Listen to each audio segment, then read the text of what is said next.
Let's begin on a sad narrative of incessant collapse buildings in Lagos. Another structure, this time a 7-story building in Lekki, collapsed on Sunday, claiming lives following the incident. The state government ordered the arrests of the developer and building professionals working on the structure. The State Commissioner for Physical Planning and Urban Development, Idris Salako, who accused the developer of violating planning laws and ignoring official warnings to halt the construction, has resigned. Mujid, this is the first time we are going to see a kind of drastic action like this. And Lagos State has been in the news for the wrong reasons in terms of building collapse and all this, building that's especially along Lagos Island axis. What is wrong with the Ministry of Planning, or what is wrong with the Lagos State government in terms of, building collapse?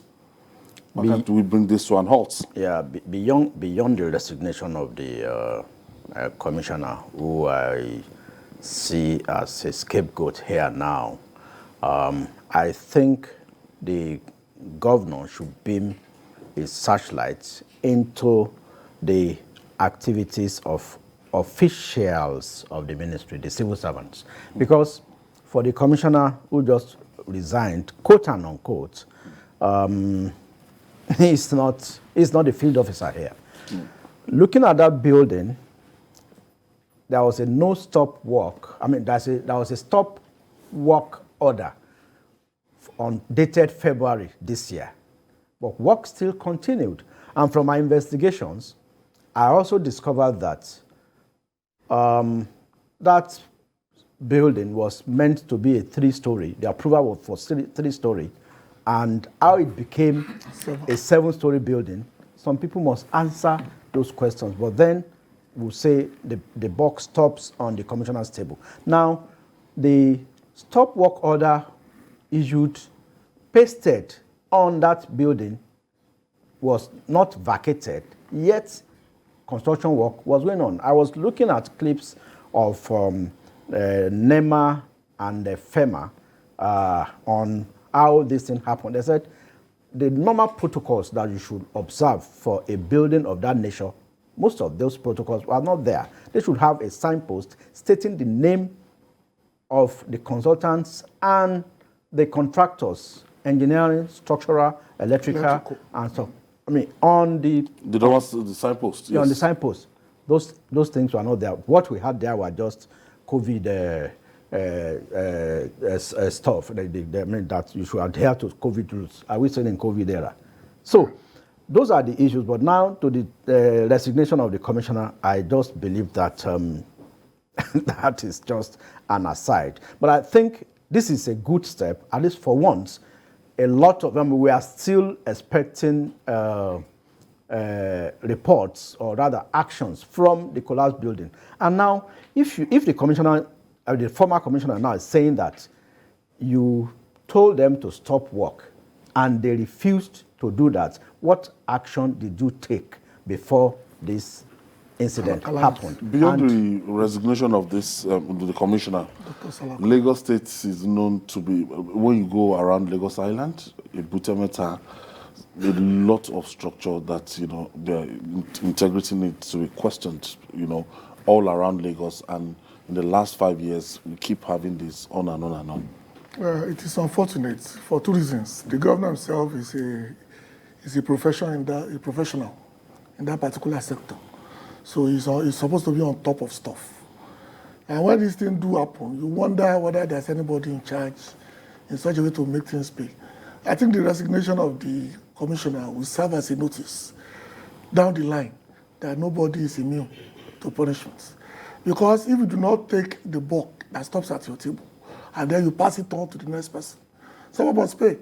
I grew up on Lagos Island. I was born on the island. And I can tell you there are buildings I know 50 years ago that are no longer there. There are now 3-4-story buildings without toilets. There are no car parks. There is no even thoroughfare. They have to take electronics. They have to hang wire to take it up. Because there's no way the inlet will allow a fridge or a freezer to go to the buildings. And most of them are so tightly knit that you wonder if fire should start, what will happen? There will be no access to anywhere in those buildings. So Lagos is a dead man walking, as far Lagos Island, I mean, as far as those buildings are concerned. No, like GKB said, you see some of these buildings in Lagos Island, you are supposed to have a 6-meter setback that can take a vehicle between your building and even the fence. So which means from one building to the other building should be about 12 meters. But you discover that in between those two buildings, if you stretch your hand from the third floor of this particular building, you can be touching the person in the other building. You can pass something. You can pass something from this building to the other. So they let loose on some of these protocols. So I think those officials of that ministry should cover their faces in shame. And there are a lot of things. You see, building in Lekki and Lagos entirely requires a lot of expertise, and you need to do something that they call piling. You dig deep into the ground and put some piling structure, and you discover that at every level, the Lagos State Materials Testing Agency, they carry out all these tests. That, I mean, at times they lay it out, they call it biscuits, that's in their own parlance, for each floor, and you pay for all those tests. So you wonder, when they noticed that there was a defect in this building as far back as February, why didn't they take the necessary action? Why? I mean, now I learned about 6 lives have been lost. All the 6 people trapped in the building have been confirmed dead. They were arrested. Their bodies were brought in. So we need to curtail this kind of happenings, especially in Lagos. Of course, building collapse is not only limited to Lagos. Just last week, it happened in Abuja. It's not only peculiar, but because people are trying to cut corners, you want to build a 7-story building because they claim that they bought the land at a very exorbitant rate, so they need to maximize. But even if you need to maximize, you must make sure that you do all the necessary checks and ensure that all the integrity tests are put in place. I think development has diluted our sense of safety. On this same island, when we were growing up, you cannot put a story building on a street designated for bungalows. It's against the law. They call it a building code. Yeah. But right now in Lagos, anything goes. Because that's even the Hong Kong that we are chasing after.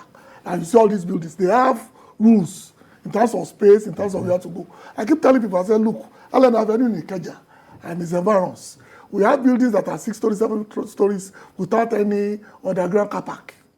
We have hotels on Toy Street without car parks. And you wonder, you are taking this amount of load on a particular building, and one day the thing will come down. It's not rocket science. Most buildings are built to last 20 to 30 years before they are reinforced. That's why I said it is ironic that something like this is happening under a governor who is a professional in that particular area. So I think, okay, I have a caller. Olushola Julius is calling us from Ibadan. Thank you for joining us, Shola. Good evening, sir. Good evening. Good GKB and the other person in the studio. Good evening, sir. Good evening. Now, for me, I'm happy to see that commissioner resigning, because it's now a very good omen for us as a country that we are rising up. But what is so important is building collapse is now becoming too much in this part of the world. So our engineers and government as well should rise up and make sure that necessary actions are being put into place so that this thing will not occur again. It has been frequent, and it's as well spelling doom on us as a country. It's not spelling good name for us. So please, government should rise up and do the needful for us as a country. Thank you. God bless you. Thank you, Olushola. The architects, the civil engineers, the mechanical engineers, even working on that structure, should have questions to answer. Because recall the collapsed Ikoyi building.